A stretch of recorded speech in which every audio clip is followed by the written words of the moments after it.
Welcome. This podcast is going to look at the Conductivity Lab.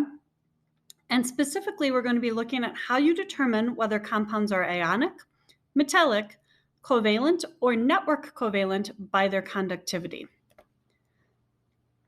So if we look at the essential question for the lab today, our job is going to be to observe and compare the conductivities of various substances and relate conductivity to the type of bond in the substance, and then infer the properties of other substances that we have not tested based on their bond character.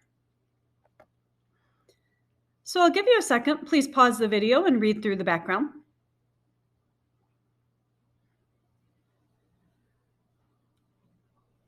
One of the big ideas that you should have gotten as you read through this background was that it's the mobility of electrons, the ability of electrons to move, that causes something to be conductive and to conduct an electric current. And some substances conduct differently in different states of matter. If something is not conductive, we refer to it as an insulator. And if it is conductive, it's known as a conductor.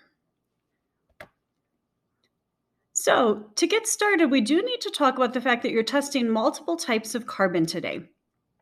In the lab, you'll see that carbon, just a C, is the formula for a couple of different samples you're testing. Carbon is an allotrope, and allotropes are variations in an element in which they have a different crystal structure, a different way in which they are composed or the atoms are packed together in the solid state. And so we can see that carbon has 4 different allotropes: diamonds, graphite, buckyballs, and carbon nanotubes. In the lab today, we're going to be testing charcoal. Charcoal is formed with the atoms bonded to each other in a very randomly organized way, whereas graphite is another allotrope we'll be testing in the lab. That's what's in your pencil lead. And graphite is formed in a very sheet-like manner. In fact, as you use pencil lead, you're pulling off a sheet of the graphite, a layer of that. So for lab safety, we definitely need to wear our safety glasses, not shock ourselves with the battery, follow all lab directions, and then dispose of materials properly as directed to by your teacher.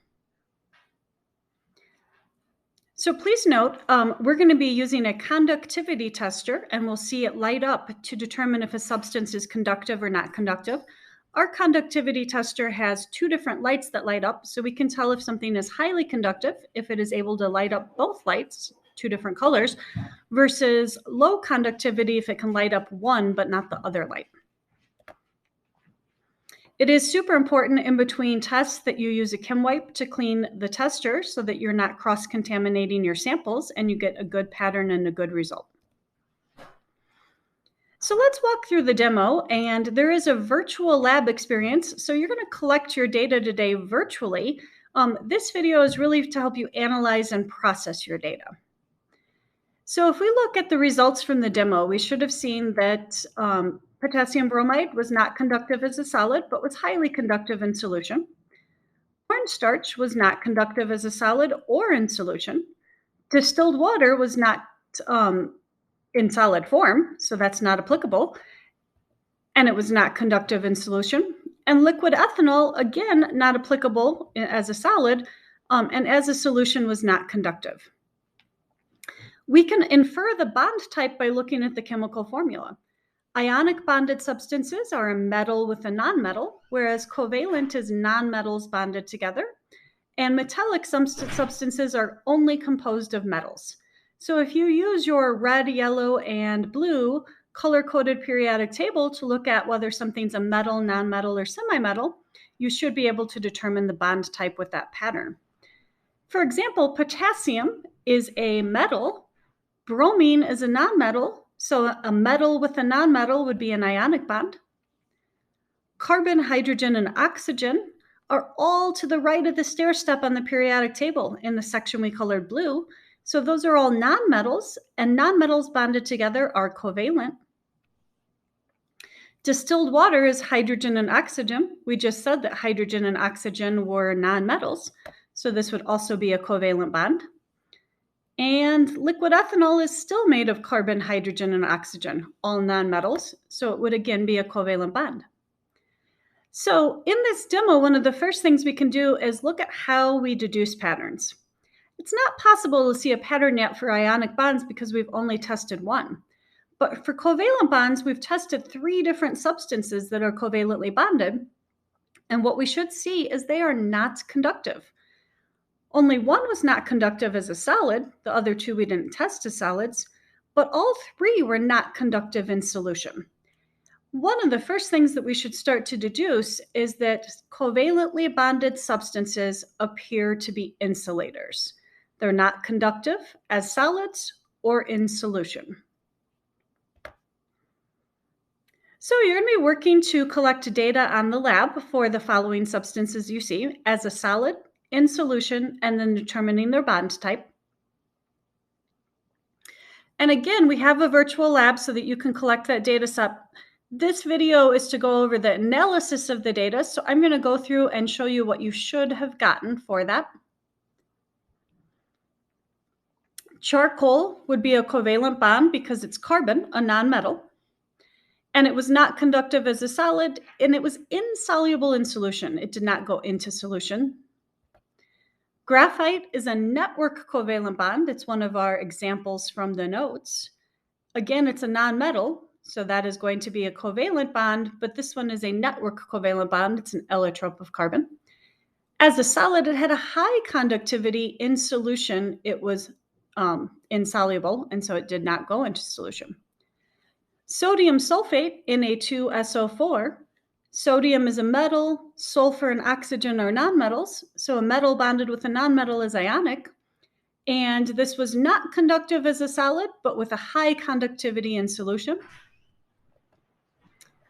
Sugar, made of carbon, hydrogen, and oxygen, is another covalent substance that was not conductive, both as a solid or in solution. Aluminum is a metallic bond because it's made of just aluminum, a pure metal. It had a very high conductivity as a solid, but was not conductive in solution. Sodium chloride, NaCl, is a metal, sodium bonded with a nonmetal. This means it's an ionic bond that was not conductive as a solid, but had a high conductivity in solution. And finally, copper is a metal, pure substance, had a high conductivity as a solid, and is insoluble in solution.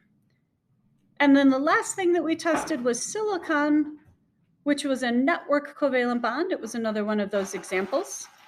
It had a medium conductivity as a solid, and again was insoluble in solution. So if we look at this data set, your job is to look at patterns and to use those patterns to determine the conductivity based on the bond type. Let's examine ionic together. We had an ionic bond in our demo, and we have 2 more ionic bonds that show up here in our main data set. And for all 3, we can see that as a solid, there was no conductivity, but in solution, the conductivity was extremely high. So the pattern that you should be deducing is ionically bonded substances are not conductive as solids, but are highly conductive in solution. We can explain why by thinking about the mobility of electrons. As a solid, our substance, the ions, are locked in a crystal lattice. Those ions can't move. They're in a highly organized fashion. Opposites attract in a crystal lattice, but they're not mobile. They're unable to move, and thus they can't conduct electricity. Whereas when this ionic bond is either melted or dissolved into solution, that crystal lattice is broken apart. The ions are now more mobile, and thus they're free to move around. And that is why ionic solutions or ionically bonded substances as a liquid are conductive. So your job is going to be to use the remaining patterns from your data set to complete the flowchart. For example, did it dissolve? If the answer was no, did it conduct electricity? If the answer was no, what type of bond had that pattern? And can you provide an example of one of the substances that showed that pattern? Note that there are 5 types of bonds shown in this chart, and we only studied 4, so one type of bond will be used twice in 2 different spots. Once you've completed that table, looking at the patterns, you need to write a general statement that summarizes your conductivity for each of the 4 bond types that we tested. Please note that general statement should be for both as a solid and in solution. So make sure you write a statement that tells us the conductivity pattern as a solid as well as in solution. We'll do number 2 together to give an example of that. Ionically bonded substances are not conductive as solids, but are highly conductive in solution. And then you should be able to use those patterns and the statements that you just wrote to predict the conductivities of materials that we have not tested yet. So if you look at the pattern, science is about patterns, and we can use patterns to make accurate predictions. So then you're going to predict the conductivity for the substances that we haven't tested yet. It would be helpful to first deduce what their bond type is. I hope this video was helpful. Have a great day.